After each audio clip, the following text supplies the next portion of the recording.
So moving further along into the subject of stock options, we're going into the two basic types of options used in the stock market, puts and calls. And again, I'm going to reiterate something.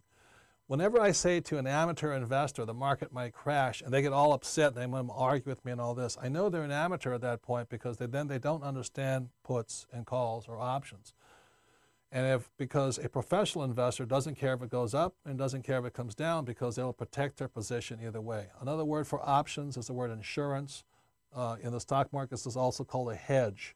It means a little protection. You want to put a barrier around your value of your stock. So let me give you an example. Again, this is very simple, extremely simple, oversimplified in fact. But the subject of puts and calls as far as options goes is one of the more complex, and sometimes it takes massive amounts of brain power that I don't have to explain it.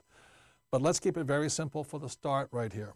So let's just say you buy a stock at $10 and over time the stock goes up, and let's say it's $50, and now you're afraid the market's starting to look like it can't go any higher. At this point, a professional investor say, I don't want to lose my $50 position. At this point, a professional investor may buy what's called a put option. The key word is that they will buy this option. Now what a put option allows you to do is this is insurance. In case the stock does, as they suspect, come plummeting down back to $10, they don't lose everything they've gained in this area. So what a put option in this case would allow you to do if he purchased it would allow the buyer to sell stocks at $50. So a put option allows you to sell a stock at $50. So even though the stock today is at $10, the put option is your insurance saying somebody has to pay you $50 for insurance. So that's why options are so important, especially in the stock market, because you don't want to ever invest without insurance. You don't drive a car without insurance. You don't own a house without insurance. And many people invest without insurance. That's ridiculous. It's also called being naked. It means you're out there exposed. Moving along to call options, let's say the stock chugs along and you say, I think the stock's going to go back up again. Certain things are happening in the company. People are getting excited about it. And you don't want to miss the move up. At this point, a person may buy again, keyword is buy, a call option. So what happens is, let's say you're right, and the stock, when a call option may cost you $1 or $2, put maybe the same price, so not very expensive. And let's say the price suddenly goes up back again to $50 again.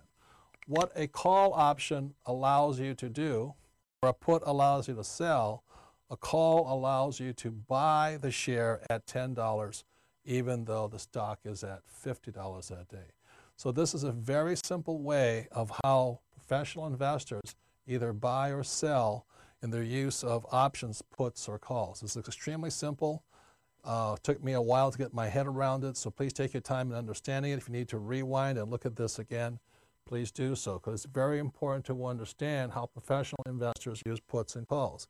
Once again, in this situation, by buying a put, if the stock fell down to 10, the put allows me at this point to sell my share at still $50, even though the price is at 10.